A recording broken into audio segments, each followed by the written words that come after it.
Hello, you wonderful people, and welcome to another episode of Super-Fanta-Fi. This being a show where I talk about TV shows of the supernatural, fantasy, and or science fictional genre. For today's episode, I'm going to talk about The Power, Season 1, Episode 5. A lot of really interesting things went down in this episode, so let's break it down. So first and foremost, let's start off with Tatiana's side of things. So obviously, we learn a little bit more about Tatiana's circumstances, hers and Zoya's. We learned that obviously, the Olympics was Tatiana's way of getting away, and she wanted to get Zoya to learn as much English so that, yes, our parents don't speak or understand English, so that way they never understand what we're saying, but we both need to get out of this house. We need to get as far away as possible. And it's like, right, I'll bring you back some trinkets from, when I go on my, when I'm going away for the Olympics, because for her, this isn't just something like she wants. Obviously, she was pushed and kind of beaten, kind of almost starved, pushed really hard by her family into becoming this, but she latched onto it because it meant by going to the Olympics, I can make enough money, I can get away from my family. But the sad thing is, the Olympics was her only option, and then there became another option. And that option option B became her only option because she wanted to keep doing the Olympics. Obviously, there's complicated feelings of how she had to get there with all her training and stuff. Once again, her parents really pushed that. But when the alternative is like, oh, Victor's coming after you and you are 15 years old, because this is back when he's like the minister of finance at the time. And so, yeah, we don't know if she's gotten older, but if I remember correctly, when we got that flashback of her previously, wasn't she only 15 in those past elements? So it could be like she's slightly old. She's still like a minor on the teenage side of things. I would feel like it. At most, maybe 18, but I still get the feeling like she's probably still 15. And I was like, oh, that's gross. Especially when they went to dinner and he's licking his lips when they're eating. I'm like, ugh.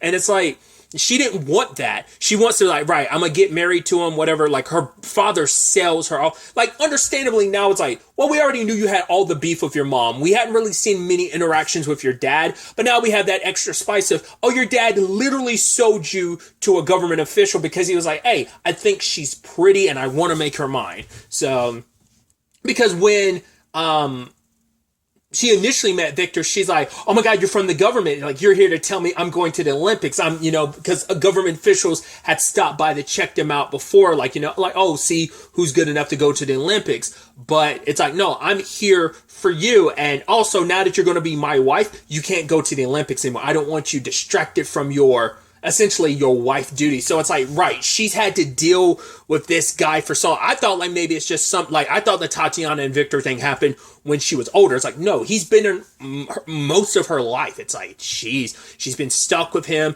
And even she's like, Mom, what if I have to have sex with him? She's like, well, of course you're going to have sex with him. And it's like, because for her, it's like, this is an opportunity. You have a golden opportunity in front of you, Tatiana. I wish I had an opportunity like this before. Don't screw this up. Because it's like, hey, you want to go to the Olympics and what? You're going to tumble for a couple years before your body gives out. This is a surefire way to make money. And even Tatiana was pleading, I will go to the Olympics. I will make as much money as possible and I'll pay you.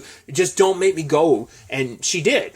And to the point she sadly said when she left that she hated Zoya. Now, I don't know whether that's a situation of, I know what I'm walking into, Zoya. You want to get out of this house. I get it. But if you come with me, it's going to be horrible because for one, it's like, I don't know what he's going to do to me. While you're around, who's to say what he's going to do to me, he won't do to you as well. So maybe in her own mind, pushing her sister away, telling her I hate you would keep her from wanting to chase after you and follow you back to where Victor is, Or maybe she was just frustrated because, for her, it felt like her entire family turned on her. I want to give her the benefit of the doubt and say, because she still cares about her sister, because she even asked her mom, was it episode 2 when that came up of, maybe that was episode 3, but when Tatiana's story previously first came up, it's like, hey, where's Zoya? And it's like, oh, I haven't heard from her since, so... But she has even before we even got to this element of the story, we already knew Tatiana had all the justifiable reasons to hate her parents. Once again, her dad was probably just kind of yeah, whatever. It seemed like he might have been a drunk and just kind of let the mom do whatever. But it seemed like he was just as much involved in kind of pushing Tatiana down the Olympics route. But it's now you have even more reason because he's the one that facilitated it. And both of them were super okay with it. I'm curious, what kind of kickbacks did he get? Did Victor like hook him up. Like, did he actually pay for Tatiana then? I don't know. Because Tatiana's also in this complicated spot because she has this situation where she's constantly like smiling at people throughout the episode, but they don't smile back to her because I guess it's like, oh, you're Victor's woman, and you know that's all she's seen as. She doesn't have an identity anymore. She's just, oh, you're the. I don't even know if they're. Well, yeah, they are married because they've been married since she was a teenager. Cannot stress that enough. But it's like, yeah, like you're the president's wife, the president which everyone kind of has beef with because obviously in, was it Carpathia? It's like, yeah, they're really leaning into the capital punishment for anyone that displays these powers. There were 6 women that were killed. There were 3 that were specifically killed for experimentation purposes, and now that ends up being like a larger storyline when we get to like the Margot and Rob side of things. But we'll circle back to that soon enough. We'll circle over to that soon enough. But finishing up the Tatiana stuff, you could tell she was looking for someone with the power because obviously everything was changing. The world was changing, especially because a lot of people were talking about how like I guess the president wasn't doing enough. Also, his country's not doing well. Like it's like, oh, people are struggling, but here he is and Tatiana, they're fine and everything. It's kind of like a, oh, we're eating and we're fine and other people are struggling. It's like you're not a good leader. You're not looking after your people. You know, it's like you're kind of a failure on all fronts. But Tatiana was looking for anyone that might have the power to the point that she was even saying that, oh, they let me keep everyone, like they got rid of all my other staff except for you. They let me keep you. And Salongo was like, oh, yeah, it's because I don't have the power. So it's like, right, they probably got rid of any women that displayed abilities or might be young enough to have gotten the ability. So maybe that's why like anyone around, because Tatiana was kind of looking for it this episode. So she ultimately gets it because Salongo does in fact have it. And she's like, give it to me. It's like, it could kill you. And she's like, I don't care. Give it to me because even if I die, it's better than living what I have. But if I am going to live, I'm wanting this power, and she gets it. I do love that they lean into this episode. Like, cause we never really got the full extent of like someone getting, like we got it last episode in Saudi Arabia, but, like it was caught up in like a revolutionary moment, but then there's almost like that we see it in 3 different instances in this episode. There's like this ecstasy, like almost it legitimately. It feels like a whole bunch of women just like had felt like O faces, like they just like it hit the spot, like getting that power. I mean, I'm sure it seems like a tingle throughout your entire body. You know, it's something probably. I mean, God forbid, who knows? It might even be something that might be better than an orgasm. You know, you never know. So. But Tatiana finally has it. Now the question is what she's going to do with it. Now, because on the same front with all that, we have the Zoya stuff, which it turns out, sadly, Zoya and a whole bunch of other women are being sex trafficked. And there was one younger woman amongst them who's probably a teenager. They kill her because they're like, why aren't they letting any young women in here anymore? Because the whole point was getting younger women.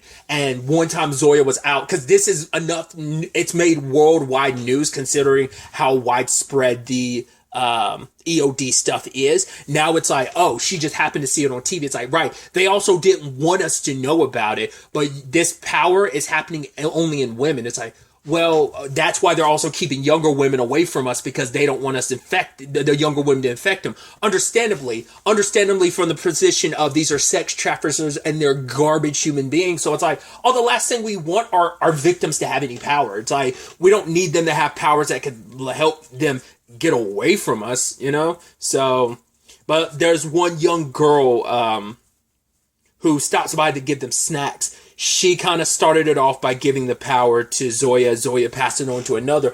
That one in particular, she's the one that I think said that if she had the power, she was going to fry everyone's dick off. And she does it. She zaps that guy's dick and I'm assuming fries it completely. They go around, they kill everyone. Once again, not going to feel any sympathy. Like, oh, those poor. It's like, oh, man. It's like, no, they were garbage people. They were sex traffickers. Fuck them.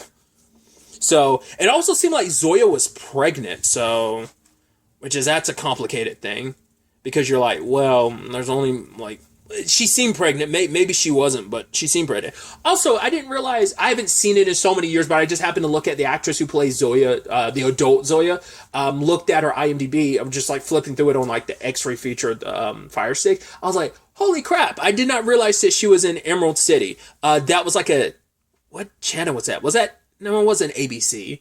NBC. It was an NBC show. It was kind of like a Wizard of Oz, like a more modern take. Not more. It was a more recent take on like the Wizard of Oz story, and she was one of the witches. I want to say she was maybe the Wicked Witch. God, I'm failing on my lore. I think she's the Wicked Witch of the East. I think she was one of them. I think it was. I had once again. I've not seen the show in so long. Sadly, it was only like one season, but I didn't realize. Once again, it's been so long. I didn't even realize that was the same actress until I saw that. But either way, tangents and all that aside, so.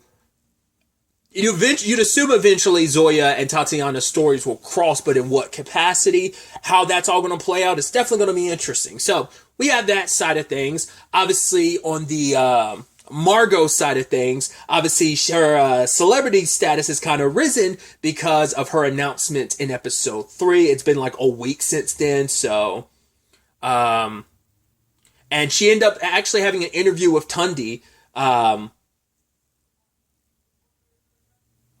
And I thought it was such an interesting back and forth that they had, especially when she had the conversation about like, right, it's understandable why I would kind of fight for this. She's like, I've always been the one that fought for women's rights, especially over their own body. The government should not be involved in what a woman does with her body, insides and outs. And it's like, yeah, but you as a man are deciding to like, put your life at risk for this story. And it's like, why? Because Tundi was like, I am a Muslim. I am Nigerian and I am a man. And he's like, I never really figured how much of an influence, how much they intersect those 3 elements of who I am, especially the being a man part, like how much of an effect it has on the other aspects of it. Because it's like, I mean, we saw how that conversation went down, like with his friend, Nadudi, like, like the moment that witchcraft stain kind of got put on her. Like, how quickly a lot of stuff changes for you. And that's specifically her as a woman, especially because everything that's happening as a woman. So you can see on the Nigerian front and also like the Muslim front, it is a thing of like, essentially a situation where it's like, he never really realized like the privilege that does come with being a man, especially in different cultures and in different places in the world. Because yes, like, there is an equality that is a little more equal. There's always still going to be inequality, even with some elements of where equality is now in some places in the world. It still could be it could still be better. And there are some places where it is god awful, where I mean, the whole episode was about a place where women have very few rights, so it's that conversation, which I think that whole circumstance last episode kind of opened his eyes to a lot of stuff, like that perspective. And that's why for him it's like, well, people might take the truth about this whole thing a little better, because he's like, I think the world can be better, that this can lead to a better place in the future. And he's like, I think maybe some people will listen if I'm able to use my voice as a man to kind of echo this sentiment that's out there. There will be people who will probably listen to it. So I need to take the privilege that I have as a guy to speak that truth. And Margot, respected that. So it's kind of nice and kind of neat, because this is our first instance of seeing Tundi, like, other than last episode, getting to lean even more into his, like, him going, like, full, like, journalist and reporter, like, doing his interview and everything. It's like, yeah, because even, it's like, right, you went from 7 subscribers on YouTube to where you are right now. It's like, yeah. Well, not YouTube, whatever the equivalency is that they're making in this show.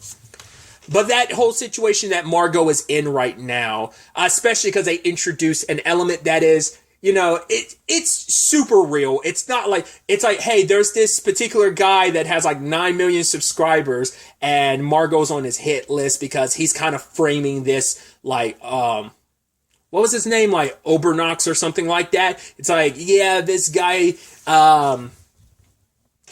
kind of talking about how men were kind of at the top of the food chain and kind of got knocked down. And he's like, basically the transference of power isn't like, it isn't going to be without a fight, blah, blah, blah, blah. He's echoing sentiments that, you can find. I'm not trying to be like, oh my God, Michael, you're such a self-hating man. It's like, I've been on the internet. I've seen the nastier sides of the internet. It's not like that's like, there are people who do that.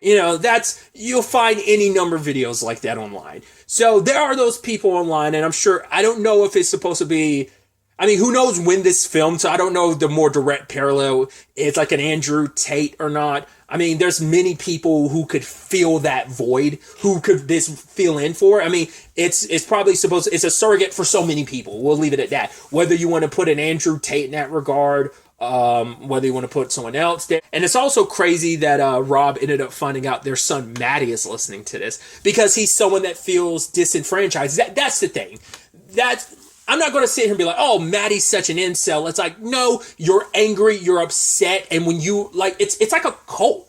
Like, what do cults do? They find the people that they could easily manipulate, and they feel and brainwash you with their BS. They want you to feel the same way that they do, That's what any cult leader would do. That's what any terrorist would do. I'm not trying to equate this person to that, but who knows? That could be where the storyline goes of like, oh, this person is such an extremist that he rallies so many people. I mean, we've seen like how someone's vernacular could incite people to do crazy stuff. It's not like, oh my God, that's so fictional. It's like, no, you see that seen that in the real world. So there have been real world implications and applications of said, elements. So it is a thing of, once again, you speak to some people who feel disenfranchised, especially in Maddie's case, because he feels like, the fact is what happened with Joss, which he's trying to be like, no, it's not about Joss. Not everything revolves around her. It's like, yeah, like he disagrees with some of the points that mom makes, but it doesn't, and mom's positions on things are just the trendy topics. That's the only reason why, but it's like, for Maddie, he's so disenfranchised right now that he probably isn't reading the points of like, oh, like, this isn't just like disagreeing, like it is full-blown hate toward your mom, which is kind of sad considering like Joss, I think Joss doesn't like her mom. I don't think she hates her mom. I think she just doesn't like her mom, but that's a conversation we'll get to later.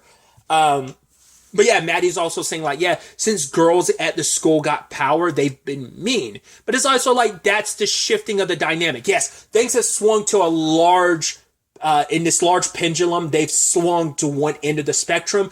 And there's about finding that middle ground. Not everyone, like he's had some very bad experiences, and that's going to make him jaded. And, once again, he's feeling not listened to and frustrated and angry because he can't really do anything about it. He's like, I've never done, like, you can't say anything to a girl without her flipping out on you or shocking you. And it's just like, yes, some experiences, because he's going to feel so disenfranchised, this guy speaking all this venomous shit is going to like seem appealing, because it's like, hey, this guy speaks for me. He understands me, what I'm feeling, because he can't, like, his dad's not really responding in that regard, because his dad's telling him like, yo, just don't listen to that crap. So he doesn't feel like his dad's on his side. And now that Rob knows, is like, oh boy, like that's some nasty shit my son is kind of listening to, that rhetoric. And rhetoric's the word I was looking for. Like I said vernacular, I meant rhetoric.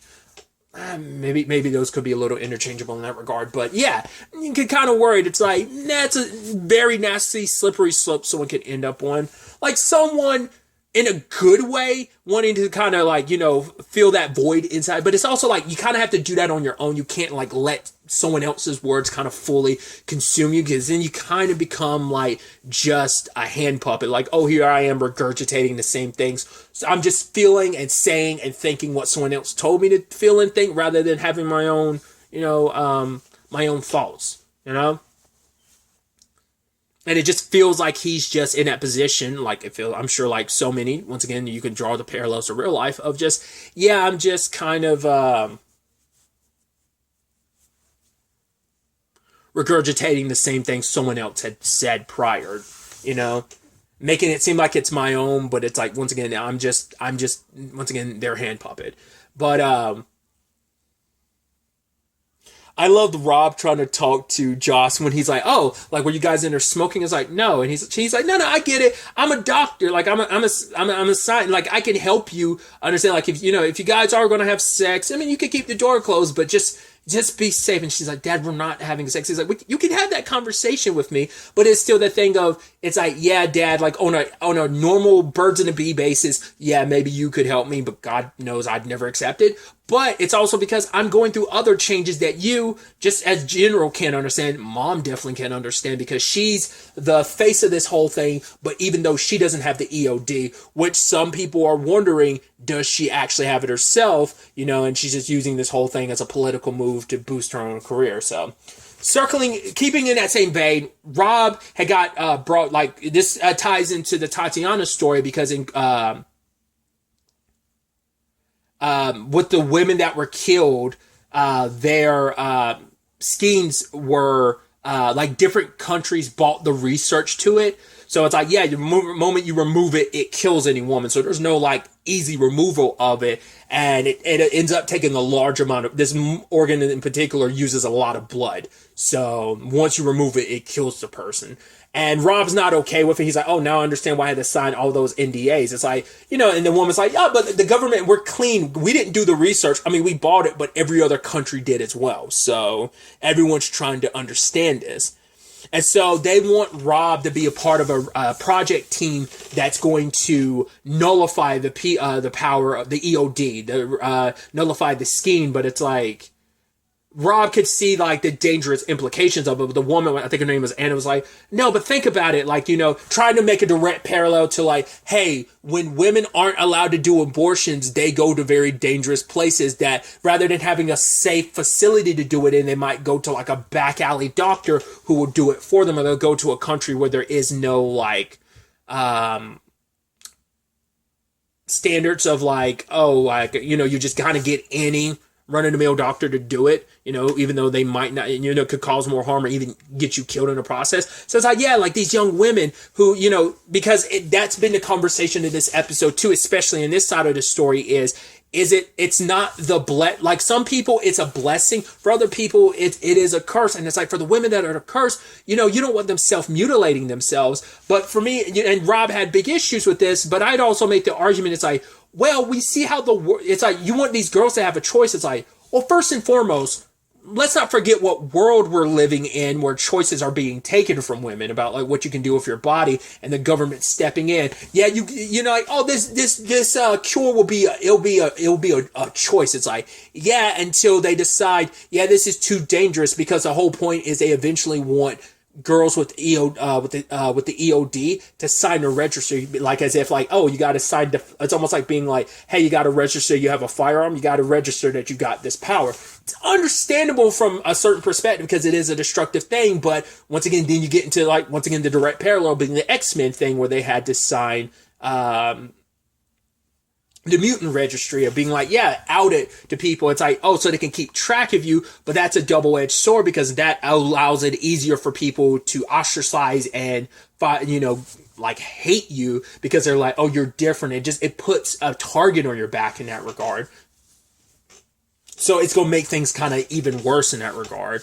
And so Rob's kind of struggling with this because, yes, he wants to help these young women out there, just women in general, but he also sees through the BS of what this is. Like, the fact is that we could all go, like, governments can go snatch up some research that was a byproduct of women being killed so that their schemes could be examined.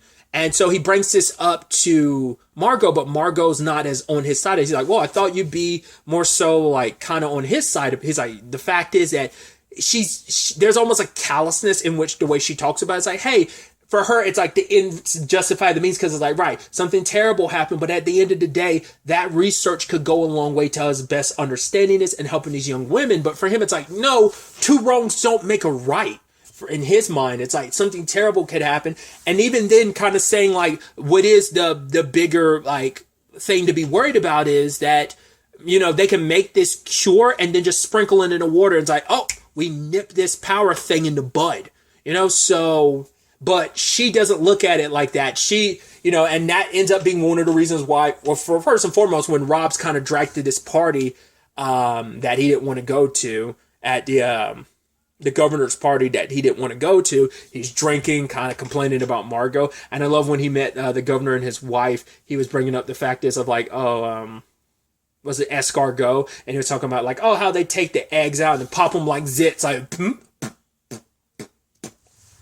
But he had previously to that, he sent his buddy the files that he had gotten, and it's like, yeah, don't trace it back to me. Just come up with some code name, and the code name ends up being the title of the episode, Scarlet Minnow. And I love that he's like, yeah, that's Scarlet Minnow. That sounds very feminine. I don't know whether he's trying to say like, oh, it must be a woman behind this, or he just feels a little like, I don't know, couldn't you give me something a little more masculine as a codename or something?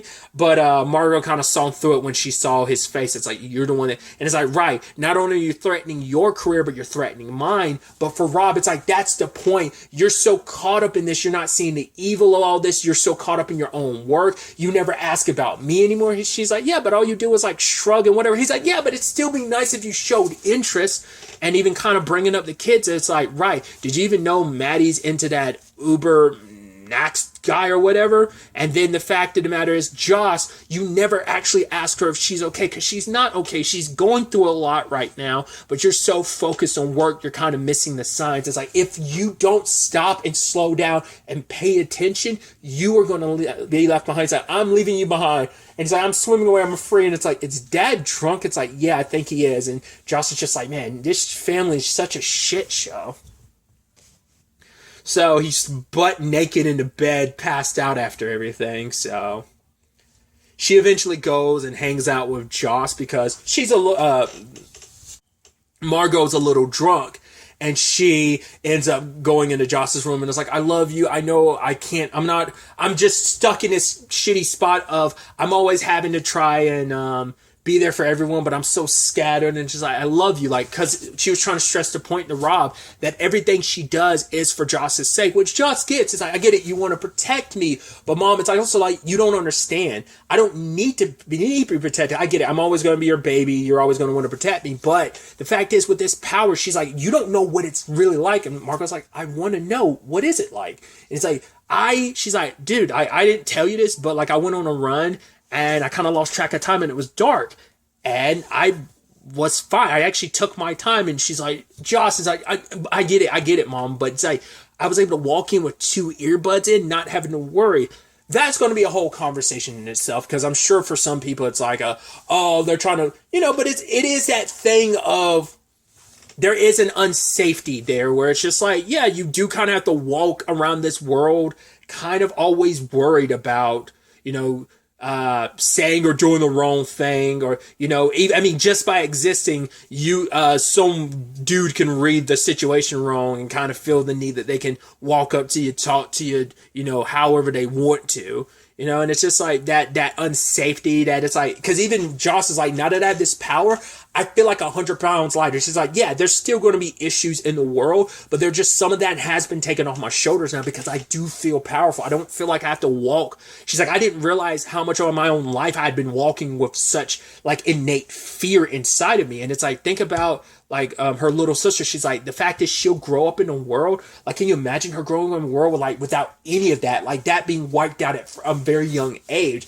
We're like, obviously she's old enough to have experienced that, to know that life. Her sister's young enough that, that the realities of the world hadn't really set in. And we learned a little bit from Margot where it's like, she kind of had to grow up really quick. She had to be the one that takes responsibility. She had to be the responsible one. And so that may have she never wants to be her mom because she used to be the type of person that had to pick her mom up off the floor. And so for her, I think in her attempt to not be her mom, to go to such extreme lengths not to be her mom, she's kind of failing on a more home front because she hasn't really been there. But once again, she wants to understand. I was like, it sounds like she's asking. And yeah, she asked Joss for the power. And it's like, I've never done it before. It's like, but I trust you. And she does it, and it seems like Margot's got the power now. So what that's like, that's definitely going to be interesting. I'm assuming that's going to have some tie-in with the opening of the first episode where we kind of got fast cut jumps of like the storyline over the course of the season, and we saw that some people were there. I don't know if they were there to arrest Margot. I don't know if this has anything to do with like the files that Rob had leaked Maybe they're not there for her. Maybe they're there for Rob because of all that. We'll ultimately have to wait to see where all this ends up taking us going forward into the next episode. We're kind of at the halfway point to the season. The season was originally supposed to be 10 episodes, but it is only 9. I don't think that's changed. I brought that up in the first episode, I think. So, like I said, we're at that halfway point. So it's definitely going to be interesting to see where things go from here. But really, that's all I wanted to talk about. Until the next time we meet, be happy, be safe, live life to the fullest, and enjoy it. Good day, and goodbye.